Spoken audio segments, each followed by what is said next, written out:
F105 bring us into another live stream on another Monday night, but a Monday night unlike any other, because it's not snowing tonight. Little things are happening. I'm James Razile, and I'm joined with Andrew Fantasia and some really, really cool people because he's not cool enough, I had to get cooler going on over here. Whenever James hangs out with me, his lunch money gets stolen. Not by you, by the bullies that are after you. That's the problem. Exactly. Yeah. It's not you. All right, let's go around and introduce everybody who's with us today. We have another video. There's only 3 videos, but one video. We got Robin from Brick City Blockade. How's it going? Hey, yo, live from New Hampshire here. What is up? Just a little bit farther south of you guys, where we are expecting some snow tomorrow. And I'm hoping for no work so I can get caught up on some of these little teaser trailers that JJ wants to keep teasing us with. A lot of them. A lot of stuff. And the voice you just heard is not the voice of Luke Skywalker. That's the voice of AT Chat's Nick. How you doing? Hey, what's up, everybody? If you know me, my name is Adam Driver of the AT Chat, and I will be joining these guys in their live stream tonight. Just kidding. Yeah, it's been fun. This is my second time on the channel, and thanks, guys, so much for having me back on.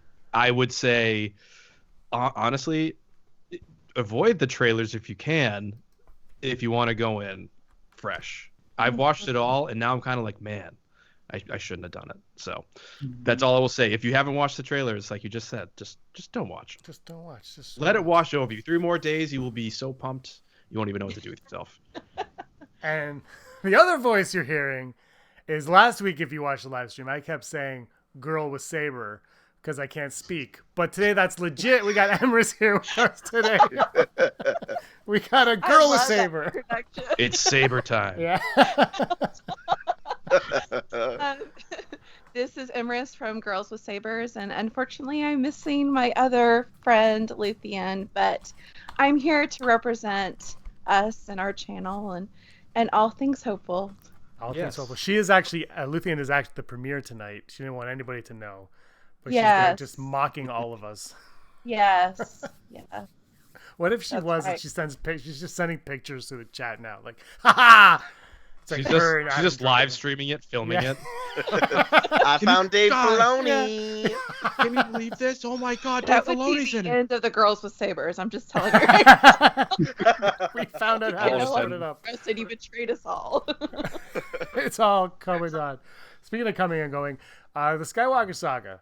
This is it. We're talking just before we went live here about how 7 years ago Disney bought Lucasfilm, and we're all like, monumental, oh my God, what's to come? And we were promised 7, 8, and 9 and some other stuff. And we are 3 days now away, 2 days. Well, we're an hour away from the premiere of it, right? Of this whole thing just ending. It's so quick. Yeah. It's crazy how fast also time's not gone. quick. But yeah. It's like, yeah, you were saying it's been like from front to back, I guess, 6 years, like 2014 or 2015 till now. Yeah, or 14. Years for the movies, yeah. 2012 if you count the announcement. Or 2012. That's what it is. Got me all in a tizzy. Yes. I remember that first announcement. I don't know if you guys were like this, or like for a tiny amount of time in your life, Star Wars went dormant because you were doing something else. And like I remember in that time, maybe 2012 was when I first got like my real job, and like I was sort of watching Clone Wars passively, or just like things like that, not really doing much. And then all of a sudden they announced that Disney bought Star Wars, and I like just did a backflip in my mind. And I was like, what does this mean? What are they redoing Star Wars? Like I was like, and then they finally showed us that trailer, and then I died, and I also came back to life so I can be on the stream. But yeah, I just can't believe that like it is as good as it is. Like I can't believe what they announced is what we got. I just can't believe it exists. It's so good. I don't care about the negativity. You guys know me really well if you watch my stuff. It's just like those guys can go say whatever they want. I just am so happy that I am alive to have seen 9 movies about Star Wars, like about Skywalkers and all this stuff. Well said. Well said. Hey, here's a question for you all, because it's 9 Skywalker movies now, but then we have those 2 spin-offs. Rogue One, whatever, but do you consider Solo a part of the of the Skywalker saga? If you were to lump them all together, would you? And the reason why, obviously, I'm bringing that up is because he is the father of the much debatable final Skywalker, Ben Solo, Kylo Ren. Like, so for me, I was thinking about the other day. I'm like, I think I would lump it in, but kind of as like almost like a side chapter, like those aftermath chapters where they're just like, oh, cool, there's a paragraph about this guy. Now back to the main story. Right. I look at Solo and Rogue One, and this is just me, this is just my brain canon, but I look at it as a taste of whatever the future is going to be, where it's going to be cool stories that don't tie into the Skywalker fam in any significant way. So like we could get a standalone movie in like 2025, whatever, where it's just like about Bosk, and I feel like it would be in the same vein as Solo. So I look at those two movies like that. You don't have to, if you're marathoning the story, you don't have to pop those ones in there, but it won't hurt to do so either. Yeah, that's such a good point. Such a good.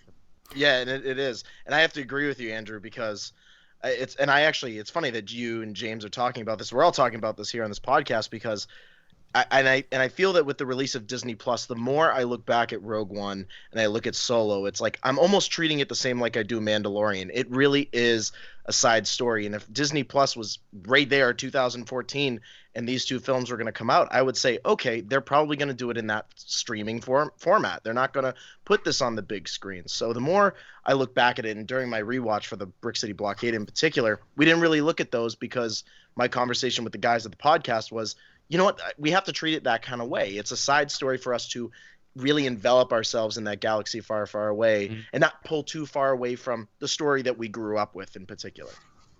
Yeah. I see it differently. I see it as puzzle pieces to a much larger story. Nice. I think that and I'm a Redemptionist, so when I heard you have too much of your heart in you, young Solo, I believe we got the Solo story to show us what does it mean to have a heart like Han Solo, because we see him as at a much younger age. He's more vulnerable. We see him in a relationship with a woman, so that sets us for what Ben Solo could be like if we get him in Episode 9. A little Han Solo mixed with a little Anakin Skywalker, and Right. Yeah. Right. Interesting. which I was also thinking, Anakin is like what we hear of Anakin anyway is very similar to Han Solo, like a cockier, more force-sensitive Han Solo in a lot of ways. Mm-hmm. Yeah, the way I look at the side stories, like I have this sort of love-hate relationship with Rogue One, which doesn't mean I don't like the movie. It's more of like I wish a lot of the stuff that I found out before the film came out never hit my ear, so I didn't have to filter it through that lens.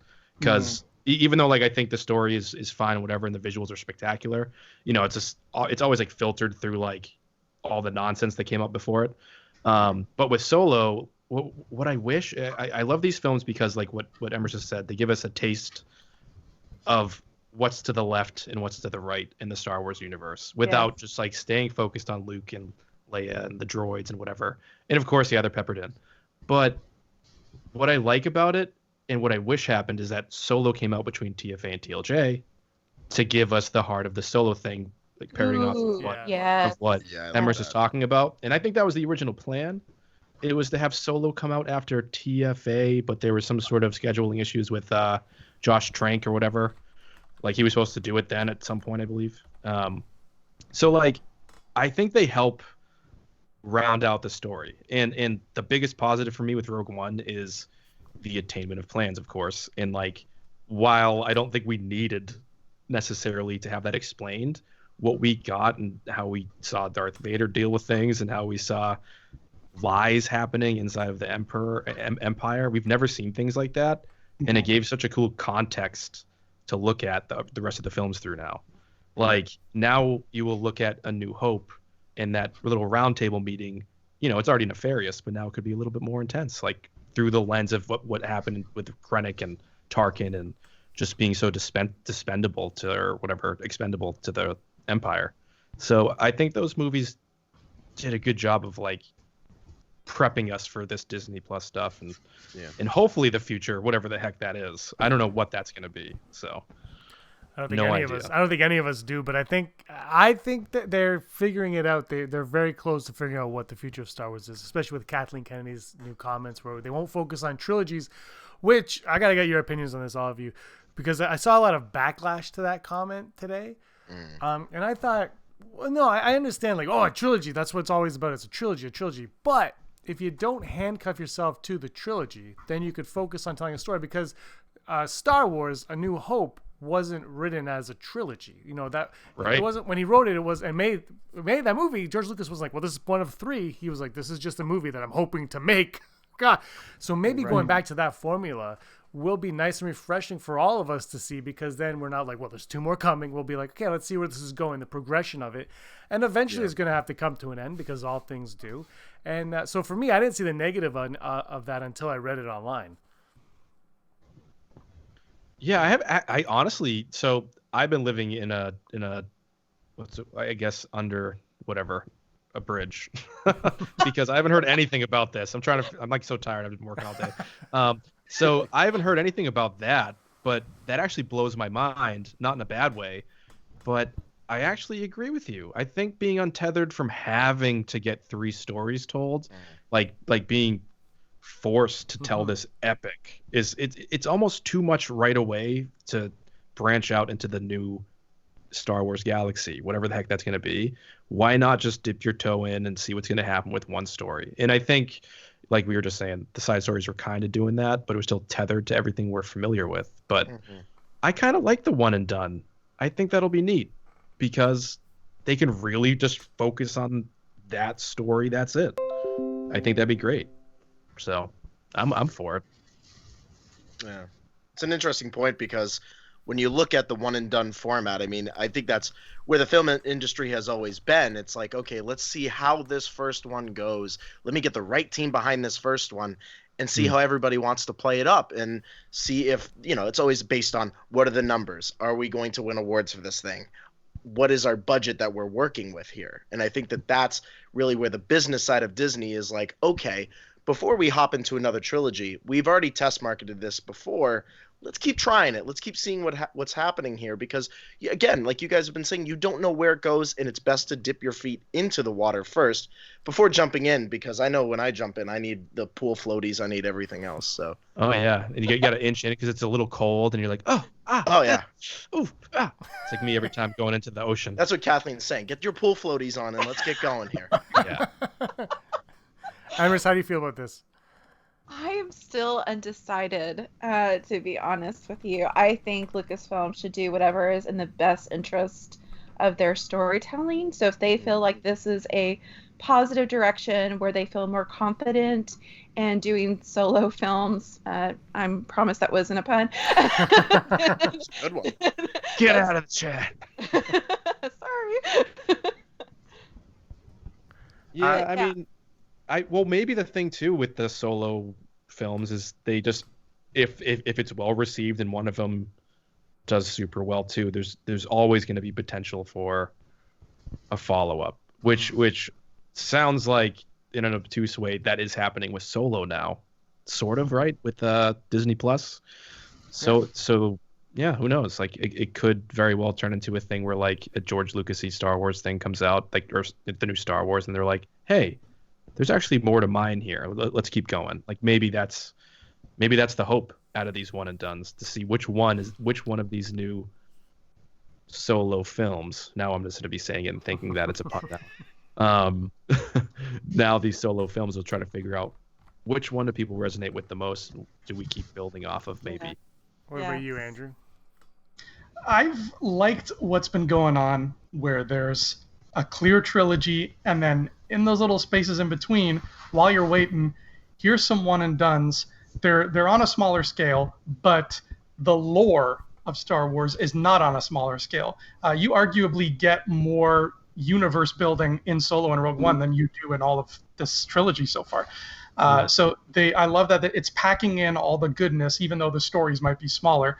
And you know me, I'm a big fan of long form storytelling, and I think that, even though I love what we've gotten of this trilogy so far, I think we've yet to see them really play to that strength of sitting down together, every writer for every movie, and saying, here's the plot from movie 1 to whatever the end is going to be. And I want to see that explored more and done even better than it's been done here. Everybody always makes fun of me when I say this, but my favorite Pirates of the Caribbean movie is number 2, because when I got to that end point and you find out, oh my gosh, they're in this for the long haul, there's more coming, I stood up in the theater. I was like, ah! I was so happy that was the thing. And I know I'm in the minority, but that gets my motor running. Long form storytelling gets my motor running because it tells me that this is something special. One and done is the norm for everything. Star Wars should never be the norm, because I think that goes against the grain for Star Wars. So I like what they've been doing now. And I think if they keep that sort of thing going, where it's like, here's some small things and here's some epics, find that balance in between, you can't please everybody, but you're gonna please a hell of a lot of people. Well, how about this? Here's a question. Okay, yeah, go on. I was gonna say, how would you feel about just 2 films, like similar, like to how Blade Runner, even though there was such decades between that, but like how they're doing Dune right now, even though it's based off of how gigantic the Book of Dune is in and of itself, they're doing 2 films. But perhaps if we could find that happy medium, like maybe 2 films could work to tell this sort of grand scale thing too. But yeah, I know I get the idea, or the nostalgic sort of pull towards the trilogy, because like when you think of Star Wars, you do just think of trilogies. So or even like go above and beyond. I mean, no piece of news got me more excited this year, I think, than finding out that there's going to be a Thor 4. Because I'm like, yes, break the mold, do a 4th one. Why not? If you do it right, then keep going. Well, this is what I'm thinking is, you have the Kevin Feige thing, and then you have the, Kathleen Kennedy's announcing a director in January for something. We don't really know what any of this is, and they've announced the movies in 2022, 25, 22, 20, whatever the heck, 22, 24, 26, is that what it is? These movies that may or may not happen, who knows? But they've announced all of these things. Is it possible that they're just going to say, okay, Feige, go make yours. Okay, whoever, go make yours. And then if something sticks, like, okay, you want to do a sequel? Do a sequel. Then it becomes like a proper sequel. And almost going back to what I said earlier, the Star Wars grassroots, where you have this one idea and then they snowball like that, like a traditional franchise would be. Or do you think they would never do that, and they're just like, have your whole 5-picture arc planned out, or 1 picture and that's it? Wow. Because, I mean, you're also looking at, again, one of the big names that you bring up there, James, is Kevin Feige. I mean, that's you look at that and you're like, okay, he is the master planner of how that Marvel universe it was all spread out and how it's going forward. And you look at what we got at all the conventions and lining up, looking at the calendar of just all these different Marvel films coming out, the TV streaming stuff. I mean, I feel like that's why Kathleen Kennedy is so fascinated in having Kevin Feige be part of the Star Wars universe, and why Jon Favreau jumped in on this as well, was because these guys have seen format play out. They've seen how to build these schedules and the fan reaction to it. You go to San Diego Comic-Con, you watch those live streams, they see that schedule of all of them lined up in the Marvel universe. It's a freak out. And everybody's like, oh my goodness, look at this, look at this, look at this, look at this. Star Wars has kind of nipped it a little bit. They've kind of started to do that. And now if you bring Kevin Feige, and now Jon Favreau and Dave Filoni they're like the president and vice president right now, I see right there, with how things are running. And it's amazing to see, and I think that we're going to see more and more of that kind of lineup going forward, because that's why they're on this. I think to your point there, Robin, I think they have an opportunity to do something different with that lineup that could be exciting in its own right, where they did that thing, I want to say D23 this year, where they showed the timeline, right? You got Age of Republic. Correct. And so now they have it built into those 3 chunks. And I like the idea of everything now in the future, whether it's movies, TV shows, books, whatever, everything they make now, it's like a box of chocolates. You never know where it's going to fall on that timeline. And I love thinking of, like, in the future, every year when they do a press conference, whatever, they keep showing that same timeline, and they'll announce something and be like, it takes place right here, and people go nuts. Like, oh, see this new film? It's going to be between Last Jedi and Rise of Skywalker. Everybody lose their mind. See this comic takes place one day after the Phantom Menace. Everybody lose their mind. Like, just clicking and dragging stuff into that timeline. That's such an interesting thing to think about. Wow. Yeah, like there's it's that box of chocolates thing. It's that random thing on your playlist. Like you never know where you're gonna fall, and it gives you this little rush of dopamine when it happens. Mm. Well, I feel like you guys said everything, like really well. But I guess have a good night. Enjoy the premiere. Yeah, I guess to go back to the original thing, I kind of don't think they would sort of willy-nilly be like, you do your thing, you do your thing, you do your thing. Only just knowing how Kathleen Kennedy thinks and works. She's like the super legend of producing movies. Like, I don't care what anybody says online about like, but what does she do really? Whoa. It's like, what, are you kidding? Her freaking job. Like, all day. Maybe 7 days a week for 40 years. I don't know. So like, I don't know, these dudes on YouTube just losing their minds about a really, really well-known lady doing a good job. So yeah, but nobody knows who the head of your favorite restaurant or store is. That's all she is. That's not a negative. I'm just saying, like, she's in the spotlight. Imagine taking that fashion to Target. Like, give me your highest manager. Yeah, seriously. They are forcing stuff down my throat with those T-shirts. Yeah, that Target red card still doesn't start work. a YouTube channel. I'm gonna take down the Target manager. Yeah, Target isn't female. Okay, that's like their thing. Anyway, demonetized. Yeah, sorry.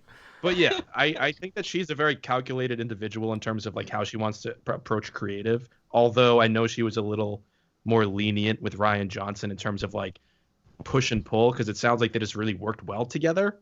Like with her and JJ, I know that there was a little bit of stuff with JJ and the story group, and I don't know if that was the case this time around. It sounds like now it was just kind of whatever needed to get done got done. I don't know too much about the BTS stuff because I don't think they're necessarily going to have that out yet. Yeah. But she seems just like to be, we're going to do it this way. We're going to consult. We're going to work on it, and it has to be good. And I think it has to pass whatever weird invisible test that she has about what makes a good Star Wars. And I also think that that's why we've seen so many firings and stuff. So that's why I don't think she'll just tell those guys just go do it. Let's see what happens. I think she'll be very much like down on the ground with them, just like we've seen so far in each film. I think a lot of the problem with the directors coming in and out was just, when Disney bought Star Wars, they're like, right away, it was like 7's coming and then a spinoff and then 8 and then a spinoff. There's too much too soon, where they didn't have the time to just sit down and say, what's our game plan for these stories? They got happy feet. Yeah, exactly. And I think that's what it was. And they were like, okay, well, they hired all talented people. I mean, Trevorrow, I think the jury's out, but everybody else is pretty talented. Sure. So you can't really put it this fault way. them. He made a movie. Well, I haven't. He made a good movie, and then he made the Jurassic World, which we could all talk about. Like, he made the other one's good. What's the other one called, Andrew? What's that one called? I like it too. Not guaranteed. Yes, I have that movie. That's a good one. Okay. Yeah, that's a good one. It also costs like $55 to make or something too. Wow. No. Plus salaries. All right, let's move on from the behind the scenes because that's all boring. But I don't know if it was Eminence or Luthien, but one of you brought up on one of our live streams months and months ago, it feels like a decade ago now, that in the Rise of Skywalker, I think somebody said, it was either me or Andrew said on it, like, what if Kylo Ren, Ben Solo says, I am a Jedi like my uncle before me. And I don't know which one of you two it was, but throw it in the chat. I am a Skywalker like my mother before me. Yeah. I want to go around. I'll leave. I mean, you can go last on this one. We'll start with Andrew because he's the worst. Do you see that as a possibility, and which one do you see happening over the other? I definitely see the second one happening over the other because Skywalker's kind of literally the name of the game here, and we're trying to throw focus on Leia. It's the whole. I still feel that even if he was to be redeemed, I still feel like there's a lot of bad blood between him and Luke, and there's not all that much bad blood between him and his mom. Right. So I feel like he would jump to the defense and the glorification of Leia before he would be like, my uncle was a rock star. Now I think he'd be like, my mom's a rock star and she's a Skywalker, and guess what? Me too. That seems more plausible. to me. And on that note, I think if you guys want to dive more into this stuff, especially what's been going on, I should probably leave because I'm set to leave before you guys talk about all of them TV spots. Are we gonna mention it? There's no TV. We're not really mentioning any right now. I can say what I have to say without diving into a TV spot. Yeah. It's a little bit different than the second option, but I think the second option is most likely something along those lines. However, you know me, I'm obsessed with Kylo Ren's psychology and like who he is and like what he like. I just love the character, so he's my favorite character in Star Wars. So I saw that meme you just posted. I know. Oh yeah. So yeah, and I love that thick bod, that thick swole solo body. No, I'm just kidding. Demonetized. So I'm just like thinking about how arrogant he is and how entitled and how, and also, you know, soft and at times heartwarming and somber and needing of tender love. You know, like he's everything, right? He needs somebody to hold his hand through the Force. He needs a Force friend, but knowing how he is and how much like his father he is and how he might have stabbed his dad, but he is Han Solo's son. He's so much like him. I think he's gonna turn around and be like, the blood of Skywalker flows through my veins, like something like that, rather than being like, oh, interesting. The Skywalker, like I am a Skywalker, like my mother before me. I don't think something like that would happen. I think he would taunt his legacy in front of somebody more than it would be an homage to something like what Luke said. You know, I'm a Skywalker, like my father before me, when he tosses down his saber. I think he's gonna be like an arrogant little Han about it. So that's my take on that moment. But I do think he will have a moment of defining himself of the Skywalker bloodline. So, personally. That's such an interesting perspective because I hadn't even thought of that before, is that is who Kylo Ren is. He is arrogant, and I mean, it's in the name, the Rise of Skywalker. I mean, it would make sense if he flaunted it in a different way. I mean, that'd just be Kylo Ren's approach to it. But he does have so much of his father in him. I do see him, much like you said, just kind of being like, you know, the blood of Skywalker in particular. But I mean, I wouldn't even be surprised. He even said to Rey, you know, when he was trying to get in her mind in The Force Awakens, like he's like the father you never had, you know. So there's still that, like, he's still my father. It's still a major piece of who I am. When he goes in that cutscene, in particular, into the Falcon, and he sees the hanging dice. Oh, I love that scene. Moment. That has such, and I wish they put it in the film so badly. It was short enough where they could have done it, and I think it carries so much gravitas to it that it would have a profound effect on him if he is to speak something like that. I have the blood of Skywalker, but I have the the passion of my father. I have the drive of my father. Something that would really be like, oh my goodness, you know, that's insane. It's absolutely insane, because what does Snoke say too? Snoke says in particular, when he's speaking to him, your father, Han Solo. So he's got a clear mindset of where his lineage is, where it follows, and what's really trying to drag him into the direction, you know, of either the light or the dark. So I like that idea, the blood of Skywalker, but the passion, the charisma, and the fight of my father. That made me think of one thing before I let somebody else talk. Sorry, I'm like taking over. So like you just mentioned like the passion of my father, the heart of my father. I love that. I think that's amazing. And it just made me think of this. You know, Han Solo originally is the guy that's like, what's up with that mumbo jumbo? Yeah, this stuff is dumb, right? And he still couldn't really connect with the Force with his son and had issues. You know, it seems like an ancillary material. He has a difficult time connecting with his son because of him being not Force sensitive. So how interesting would it be if he gets redeemed? If that really happens, how I hope. If a Solo is the one that saves the he saves the galaxy, the Force, and everything. That would be and so his cool. dad is the guy that didn't believe in any of it ever, but his bloodline is the one that saves the galaxy. It's like, it's such a cool thing to think about. I don't know why it's hitting me right now. Poetry. I'm just like, man, like Solo, Han Solo is like, this is mumbo jumbo, but perhaps his son saves everything in the end. I don't know. Yeah, you're gonna have all the Force ghosts lining up at the end, and then the Force ghost Han Solo shows up and goes, "Ah, told you so." And like when it ends, it's like when a basketball game ends and like everybody has to like high five going down the team, and like Solo's just like, yeah, thanks guys. That's how it ends, actually. That's the last shot of the movie, guys. I knew it. Okay. Yeah. We're going to go over to Emrys, but then afterwards we have a super chat. Andrew isn't on the chat because he's afraid there's going to be spoilers, but Andrew, the chat's pretty spoiler free, so you don't have to worry. But we got a super chat. But Emrys, I'll let you answer first, then we'll go to the super chat, and I'm going to grab some popcorn for that one. So much to say. I'm trying to I don't think you can split the both. That's like people who say, well, he's not a Skywalker because his surname is not Skywalker. He is both. He is an amalgamation of his mother and his father, and you can't split either because that's genetically impossible. He's both. And so I don't think he's going to be I don't think they're going to say that on the nose. I think he's going to say that in action. I think he's going to show that he's a Skywalker like his mom, and he's going to show that he is a risk taker like his dad. You see that in the throne room. He goes in the throne room when he kills Snoke. Spoiler, sorry. But if you haven't seen The Last Jedi, why are you on this string? Wait, people haven't seen TLJ? Yeah. He goes in there with no plan, and he just takes a risk. That is the heart of Han Solo. That is the heart of Han Solo. So we've already seen that in action.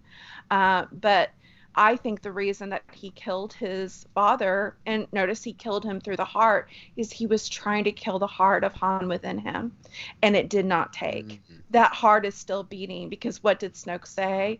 You still have too much of your father's heart in you, young Solo. It cannot be destroyed. That's how deep it is. The mighty Skywalker blood pumps through Han Solo's heart. I mean, it's there. I just want to say, right before we get to the super chat, that I think he's going to say, I am a Organa like my adopted grandfather before me, and that is why he is the best supreme leader of them all. And it's over. And he's going to be like, and this is my new Force friend. And then it just ends. And so it is. It's going to be the best. All right, super chats from FN1189. I'm going to get popcorn. We should all get some popcorn for this. Here we go. Ben-demption is the topic, and it's Emrys versus Andrew. Let's go! Fisticuffs.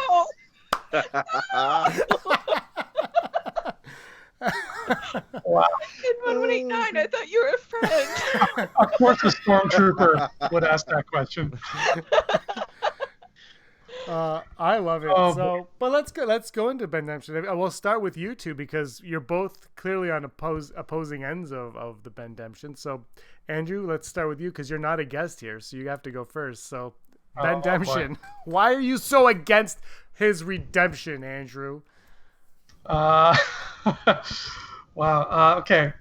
Who is it? FN2199. Who sent this? 1189. My bad. KFN21189. Here's the thing. That's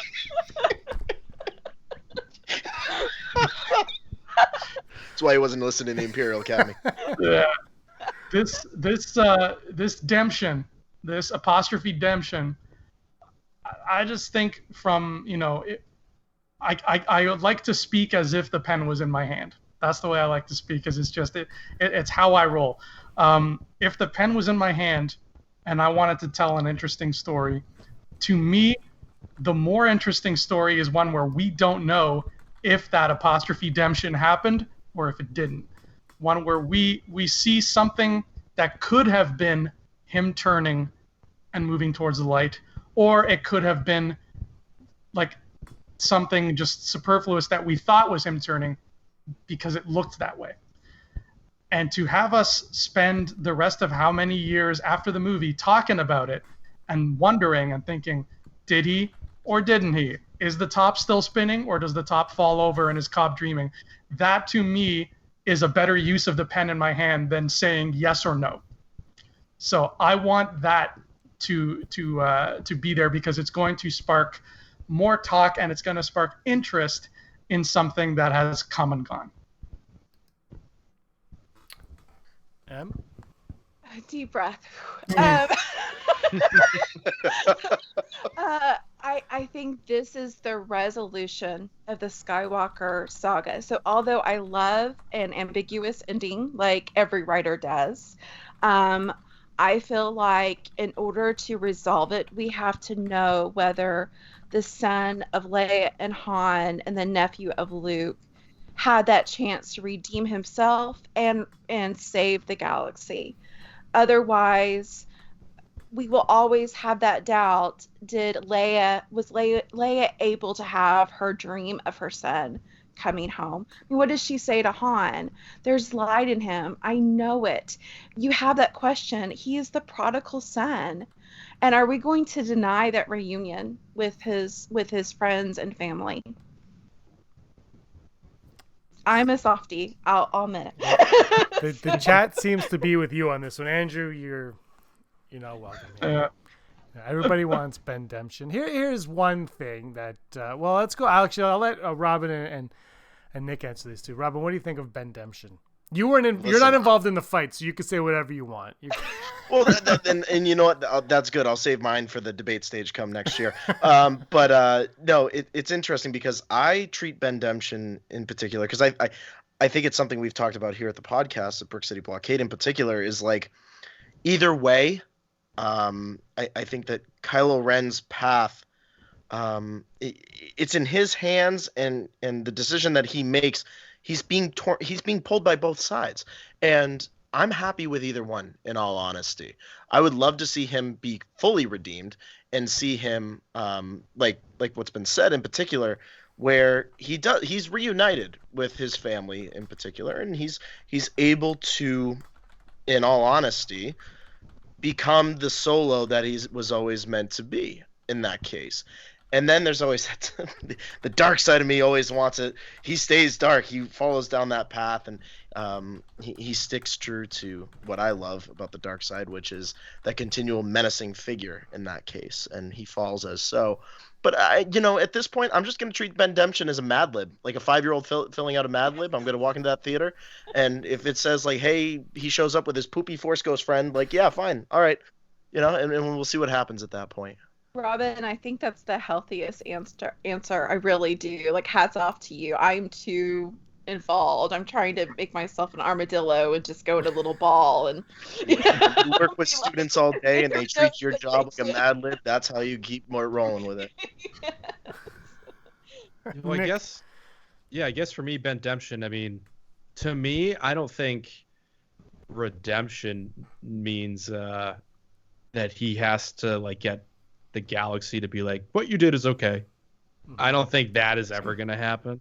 Yeah. I think what has to happen is he just has to be like, I'm done with this. I'm done with being this. I'm done with being this to everybody else. It doesn't matter what everybody else thinks about himself. I think for me, he's already been pushed to a degree of being concerned with if he's gone too far or not. And this is also me thinking about ancillary material, like the books talking about he knows that he's gone too far when he stabs his father. So I just feel like the Ben Demption thing isn't about being or getting like atonement from the galaxy for like murdering people or anything. For me, I think it's going to happen because he decides to like himself, kind of. It sounds stupid, but like he decides to like forgive himself for all the stuff that was out of his control, leading him down to the road that he is currently on. So, because I think if I'm looking at Kylo Ren through a lens of what I know about people in life, he's like a dude that just has nonstop sort of negative thoughts going through his head or something like that, right? So like, and that could be the voices of everybody from saying like, you're this, you're that, you're the son of Leia, you're the son of Han, you have to be this rebel kid, you have to be this Jedi, you have to be this, that, this, that. He's probably nuts over all this stuff, and he's just like, I'm gonna be the Solo, do what I need to be my own person, literally a Solo. So I think he just will realize the path that he did go on did bring him to where he needed to become, like, to a point where he says, what I'm doing is wrong. Even though he can't undo what he did. I don't think he ever will. I don't think he'll be like, I apologize, folks. I think he will just do something that will make us, the audience, be like, I can't hate that man, like, after this point, but I don't like what he did. I think it's going to be kind of like that. So. And I think that lends itself to both ends of this argument, where it's Ben Demption, but it's ambiguous at the same time, where it's a personal redemption for him himself. Even if the other characters don't know, and the galaxy doesn't know what he did, he knows what happened, and he's come to grips with it, and he's resolved that issue for himself. Because he's Kylo Ren, he's gonna rise. You can't see it, but I'm actually raising my hand. I have to get a raise hand emoji. Yeah, and Girls with Sabers puts, Emrys, you have a good point with your comment. People hold the moral or Earth's morality over the Star Wars universe, right? You're saying everyone has killed people in the saga and, patricide and all this stuff. And I think people need to look at this as more of like a coming of age tale with these characters and not the literal things that they've done on screen. Like, it's for kids, sort of, at the end of the day, like younger people learning like, oh, there's some darkness inside of me and perhaps I can be better, like little children watching Kylo Ren go from one thing to another, or Anakin from one thing to another. So that's kind of why I just feel like it's inevitable to a certain degree that a choice happens in this film somehow that is for the better. If that is redemption, I don't know. But in my head, it is, I guess, if it benefits those on the other side or whoever, if he finally makes the right choice to be good for a moment, I think that's the redemption. I see a lot of people concerned. So a lot of people are concerned that it's too similar to Vader. Yes, and that's why I feel like it does need to be an atonement for the whole universe, like the whole galaxy sees him as a hero, because that's what would be the distinction between the two. Vader was the father. This is the salvation of the son. This is the prodigal son story. And in the prodigal son story, if I'm right, the son is not punished. He's embraced. He's celebrated. And this son did not grow up like Anakin. He was not the golden child. This son was tormented and twisted since his childhood. He felt isolated. He felt abandoned. He felt rejected. He felt like all the weight of his legacy, of his blood, was on his shoulder. And then he's like a bonsai tree. He's so pulled down and so twisted. Wow. I just don't think that would be a resolution for this character to say, no, you are forever cast out. No one can know what you did, and you never deserve love. This is a story of mercy. Mercy is redemption unearned. And what a story for children of your parents love you. Yes, you are accountable for your mistakes and your error, and you need to make restitution for those. But if you come back, if you say you're sorry, if you do whatever you can do to give you restitution, because when you're a murderer, there's nothing you can do to fully repay the lives that you took. You just can't. But what we can do is allow that person, Ben Solo, to actually make a living difference with his life of pulling this galaxy for the better for the rest of his days. So instead of taking and destroying and giving death, he brings life. He gives that power of the mighty Skywalker blood with the compassion of the heart of a Solo. And what did Anakin say was the core philosophy of the Jedi? Compassion. And that's how it would be a full rounded story. I believe that's why Anakin could not be who he wanted to be. He lacked the heart of compassion. There was too much control. There was too much ego. There was too much narcissism. So there needed to be a saving heart. There needed to be a Han Solo in him that was willing to risk, that was willing to be vulnerable, that was willing to say, okay, I have a bad feeling about this, but I'm going to do it anyway. Can't argue with that. Bravo. That was it right there. Mic drop. Andrew, rebuttal? This stream just explodes. No rebuttal. I mean, I'm in the same sort of boat as Robin, where whatever happens, I'm going to be fine with it. I know what I would do if the pen was in my hand, but unless what they do is horrible, which I don't think it will be, I'm not going to walk out of there being like, oh, this sucks. I'm cool with it. It's all good in the hood. I just That's want to say, healthier. I want I'm to say that serious. That's healthier. in the chat, Luthien brought up that Anakin slaughtered the sand people, the women, and children, and I said, yeah, but sand is his mortal enemy. So I mean, really, So true. yeah, like that's really not a valid point to bring up. All right, we're gonna let Andrew go for the home stretch here. Andrew, say goodbye to all of the people that hate you now. Okay, bye, people who hate me. It's okay. I just like Kylo, I will redeem myself in their eyes, and then I'll be swole like Kylo too. That's how we roll. Especially after all that Christmas food I'm probably gonna have in a week from now. There'll be some swelling, I'll tell you that. Not in the hot places though. But yeah, we're 3 days away until that's it, until the end. And it's exciting. I'm glad I could be here for one last live stream before the end. And I'm glad to have all you wonderful guests joining us and talking about it, and all you wonderful people in the chat joining us and talking about it. It's really cool. And I don't know what we're going to do to fill the time, to fill our days after The Rise of Skywalker comes out. I guess if you had something to occupy your time with, something to occupy a lot of your time with, you could possibly, not feel the emptiness, the lack of Star Wars in your life. You might find ways to occupy your time on Amazon. I don't know. Oh, maybe That's hilarious. But if you look there, who knows? But I think that's the moral of the story. Wait. Is that an Atari cartridge right there on that book? It is. Oh Yeah. my gosh. I'm buying it right now. There's your best promo of the night right there.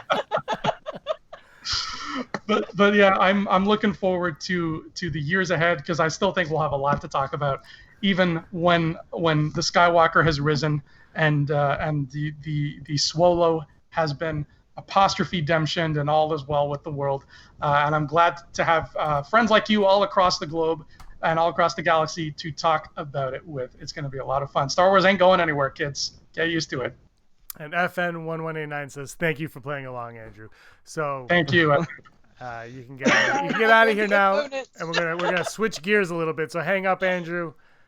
All right, guys. May the So force. I just want to let you guys know too that I have to leave at 8:30. Yeah. Just but you guys will also continue without me too after 8:30. Yeah. All righty. All right. Okay, folks. Have a great night and enjoy that movie. See you, man. See ya. Bye. Adios. May the force be with thy. Peace, love, and Always.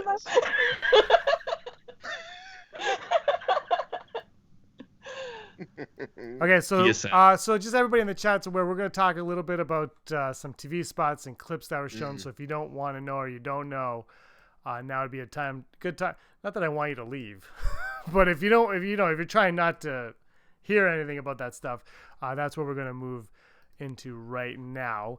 Tight Talk sent in a super chat. Thanks, Tight Talk. We're going to talk soon. Rise of Skywalker coming at you. That's my DJing.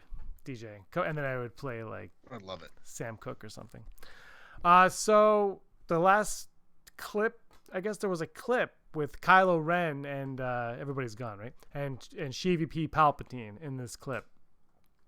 Everybody watched that clip here, right? Yeah, oh yeah. Mhm. I think 1,000 times. Yeah, multiple.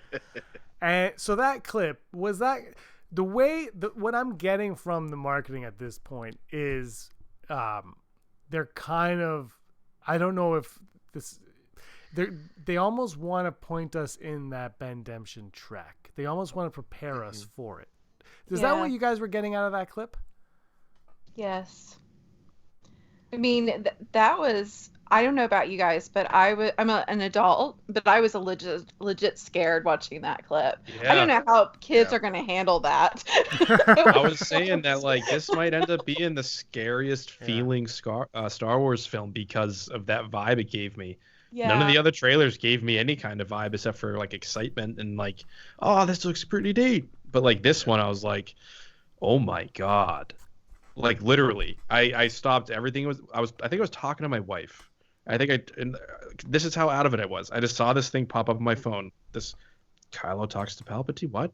And I pressed play, and everything just like it was like having a force bond. That sound effect. It was like, it was just me watching this thing happen. And then when we heard all those voices, I was like, dude, Yeah. everything we thought may have been happening seems to have been happening with maybe Snoke and these voices and Kylo being manipulated this whole time. It's like, what the heck? It was insanity. The coolest thing too is, I don't know if you guys noticed this, and I could be dead wrong, but I don't think I am, but I think I'm correct. It's like the voices that we heard, they're all made by suspectingly maybe Palpatine or something. We don't know, or unless Palpatine is also a puppet in this movie, who knows? But what's crazy is, like, I think it's like Rey. It sounds like a detuned Rey, like a really dark detuned dark Rey. Then it sounds like Han Solo saying "my boy," like that thing, but it's like him. Like if you tune it up a little bit and speed it up a little bit, it just sounds like Han Solo. And then you get that Darth Vader line. It was just like, it was like J.J. Abrams punched me in my face.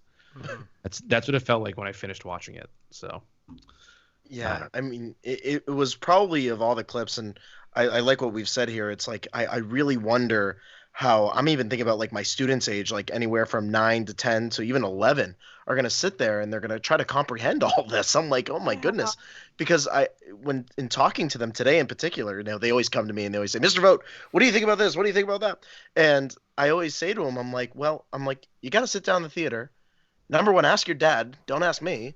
And no. Number two, it's like, I think that there's going to be moments in here for that age group where I think it's definitely going to be scary. I think that there are going to be moments that are going to entice them.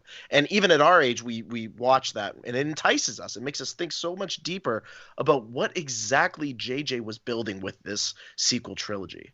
And in that moment in particular, I think where I was also in the camp of being like really scared, like, oh my goodness, I can't even imagine what this is going to be like with many people around me in a large theater. Just the perspective of, like, where this story is exactly what we expected, but it's not at the same time. There's still like a mystery surrounding all of it. And this spot alone, I'm surprised they gave it to us in the clip alone. I'm surprised it wasn't the first spot that came out, to be honest. Yeah, because it would have been the way to like really bring the international market in. Like, you would think with the international trailers, like just trying to get that audience into the theater, you'd want to have something familiar, something, you know, all the different voices and everything. That's the way to entice them and to get them in the seats. But there's something fascinating about the timing of this, and I'll be curious to see when we're in theaters how it all ties together. We have Did anybody else? Oh, yeah, sorry. You do the super chat. Oh, yeah. So super chat from Paige, because it has to do with the voices. The voice that says "at last" seems younger. Thoughts? But somebody else brought up a point. Oh, it's Dale Erdman says Sidious is talking in his Sidious voice, then his Palpatine voice, then Snoke's voice, and finally Vader's voice. And if that's the case, yeah, it completely matches up with what Paige is saying, because the "at last" would be his CVP Palpatine voice, which would be the younger voice of them all. Or would that be the Sidious voice? Wait, Palpatine's confusing me. Okay. Because Palpatine, when he's younger, is young, but then he gets older, but then he's kind of younger because he gets struck by Mace Windu. All right. So, which... I personally think it's Rey, Han, Vader, and the Emperor. I think those are the voices that we hear, but that's just me. Like, I don't know. Wow.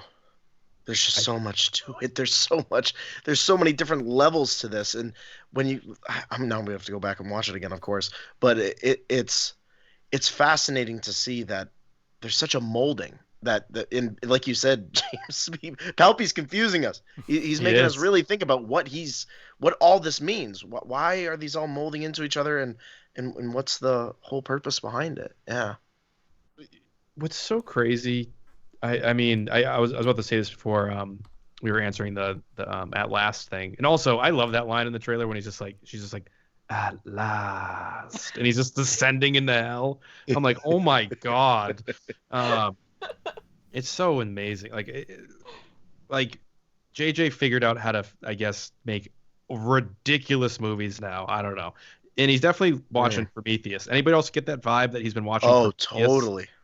So when he descended into that pit, I was like, yo, these are the alien gods. but like, but in the best way possible. They're like all the engineers. Inferno. Yeah. I was like, Oh, wow. yeah, Dante's Inferno. I was like, this is freaking amazing. And the scale that it's almost like JJ looked at Rogue One and was like, yeah, the scale that the DP used in this movie is dope. I'm gonna learn how that works. And then he took the TLJ kind of high fantasy aesthetic, sort of larger than life thing that I can't quite exactly point out what it is, but it looks like he took that thing and is doing it too. And just the visuals from that trailer alone, that thing itself, it was a thing that I've never ever seen in Star Wars. I can't think of one other thing in live action Star Wars that remotely looks like that. I can't think of one thing. I can think of plenty in the Clone Wars, but that's about it. Yeah, I thought it was cool that they went there for live action. Because there's a lot of, they won't do that in live action. They can't do that in live. Well, they're starting to go there in live action. And I hope it looks like they're starting to appreciate the extended universe stuff. You know, the Clone Wars, all those other things that, you know what I mean by extended universe. But that clip blew my mind. I wasn't going to watch it, and then I did watch it, and I still think about it all the time. And the clip watches you. It does. It really does. If you look, Kylo's eyes follow you around. They follow you. Crazy. But Nick, you've got to get going. Yes, sir. So thank you guys so much again just for having me on. I hate that I have to depart so soon, but got to do husband stuff. And yeah, I have so much anxiety about going to see this movie. So it's been nice talking with you guys about this and with Emrys, and yeah, it's just fun, like getting positive before going in. After these last 2 years, you know? Oh, yeah, it's going to be so much fun. We're going to talk about it afterwards because we have to find out how everything I said was absolutely correct. You're welcome. Yeah, exactly. We were all always. We will all make our we were correct videos. And I look forward to the I was so wrong, it's hilarious videos. Those are my favorite ones. It'll just be all of us crying. Yeah. Oh my god. Yeah. But anyways, thank you guys so much. Thanks to the chat for supporting us. We still got 56 people hanging out, and I will be just waiting, looking at the clock until I'm literally sitting in my seat on Thursday watching this movie. So close, so close. I can't wait. So may the force be with you guys. I'll talk to you guys soon. Thanks so much. Appreciate it. See ya. Bye. All right, we won't go too much longer here because the premiere is starting. The red carpet is out. John Boyega is there saying something ridiculous that will get taken out of context at some point. But So true. So true. don't worry, it's all fun. So we're just gonna go. Look, we all love Star Wars, right? Yeah. That's why we're here. Are you two going? Well, I know the answer, but are you guys going dark? And when are you going dark? On the interwebs. Wow. I mean, it's hard, James, you know, everybody here knows who's listening, probably people in the chat as well.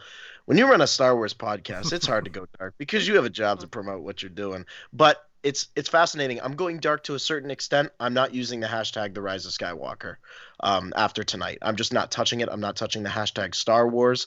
And I'm going to be very, very careful what I do on Twitter. I'm going to breeze. I'm going to be like quick sliding through, just like making sure not to run across anything. But I think probably by the time we hit Wednesday, I think Wednesday is going to be I'm off social media completely. What about you, Em? I'm planning on going dark after this stream, to be honest. I saw your tweet earlier. I was like, that's what I'm going. As soon as we say goodbye, I'm going to be like, tell my rabbit to go eat the internet cables again and just like cut me down. I'm gonna go on all my devices and no notifications. Stop. Yeah, we are planning on doing a live stream over the Rise of Kylo Ren, but Luthien and I discussed it. We're gonna just disable all comments and live chat because we're just so scared of seeing anything. But we want to discuss that comic because we think it's essential to the movie. Sorry, I didn't mean to plug our content, James. No, keep plugging. Everybody here knows who you are. It's not a problem. Yeah, it's difficult because I have to admit I'm a bit obsessed about Star Wars, but I'm just gonna have to go pitch black. So It's gonna be tough. I think we have a podcast dropping tomorrow. And I'm like, Yeah. do I disable comments? What do I do? Because my fear is, and I got shout out to Girls with Sabers, shockingly, with the super chat. Thank you so much. This has been positive because we have the most positive people talking with us today.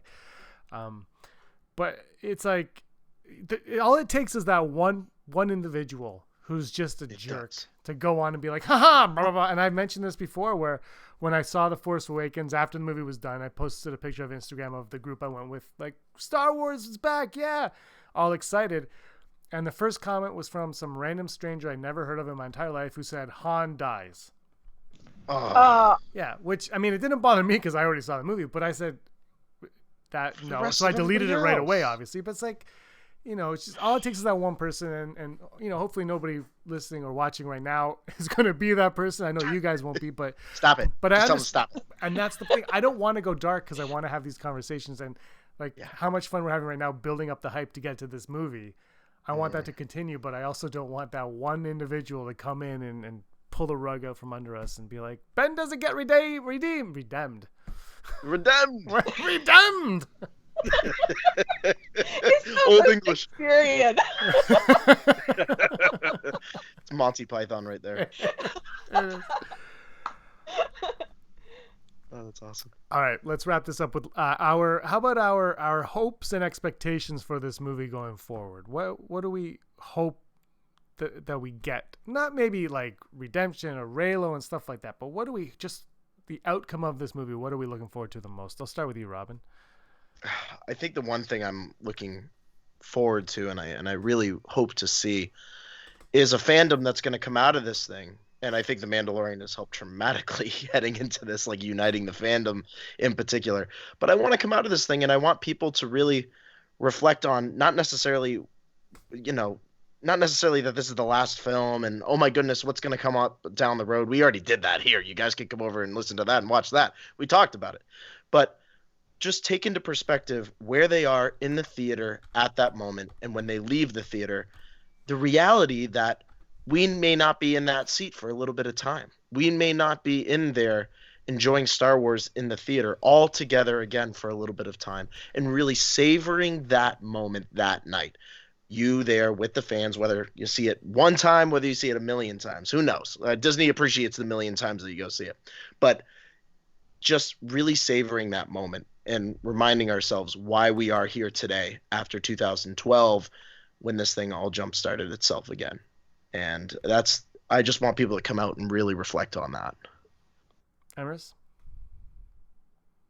I want to be able to breathe and say it is finished. That's the reality. The best possible way, like, because this is not just ending a trilogy. This is ending a huge section of my life. I mean, these movies have been around for 40 years, and it's just I want the Skywalkers and the Solos to have the happiest ending possible for a family, because they jump-started not only movies that I love, but very much my career in literary analysis and writing. So I just want the best possible ending imaginable for them. Yeah. I want all of the above. That's why I went last, so I could just cop out and steal both your answers and piggyback on them.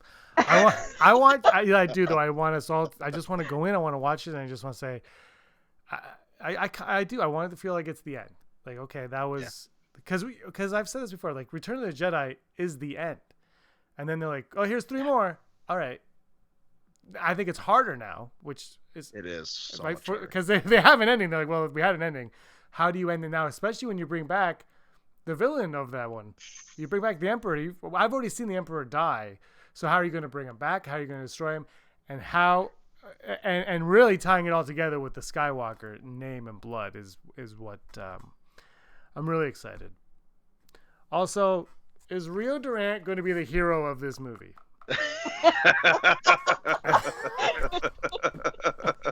Thing's been staring at me the entire time. I'm like, oh. No, I'm hoping, and I do. I hope we all come out of it as positive as we're going into it. And it's Star Wars, right? It's Star Wars. It's Star Wars. That's why we're here. All right, let's wrap this up because the red carpet's happening. And Boyega just said something for real. I want to thank you two, not so much the other two because they ducked out early. No, just joking. Thank Nick from AdAd Chat, Andrew, who lost that battle hard. Robin, where can everybody find you at? You guys can follow me over on Twitter at Mr. Vote Tweets. You can check out the Brick City Blockade podcast over there at Brick City SWPC and at our website at www.brickcityblockade.com. And Amorous, Girls with Sabers are everywhere. Yeah. You can we are. You can find us. Our main way of reaching us is at our YouTube channel, Girls with Sabers. We're also on Instagram, Tumblr, Patreon, Twitter, Facebook, all of it. Just go anywhere you want to and you'll find us. And your sweet PT. Both of you have actually. I gotta shout out both of your TeePublic pages. Not mine, but you're both ones. You both have sweet designs. You've got Thank you. AP5 and Sweet Pea on the other. Those are two I'm going to show up. But for the majority of them, I will say I love both of your stores. Thank you. They're quite awesome. So go to DPublic. There goes the comment section. DPublic might be something completely different. Do not go there. I told you this wasn't for kids at the beginning. We have a store at DPublic. Yeah. TeePublic.com /BrickCity /Girls with Sabers, and then you'll find all their awesome merch. They've got some really sweet stuff going on. All designed. You guys design your own stuff, right? Oh, yes. 100%. Yeah. So it's some fantastic stuff going over there. I just go on Getty Images and steal everything and paste. No, just they can take it down quickly. Mine is just the poster of Star Wars, A New Hope on every shirt. Disney keeps taking it down, but I keep putting it back up under a different file name. They'll never know. I'm just joking. But seriously, go check out their sites on TeePublic. This was a lot of fun. That's it. We're going to have one more show.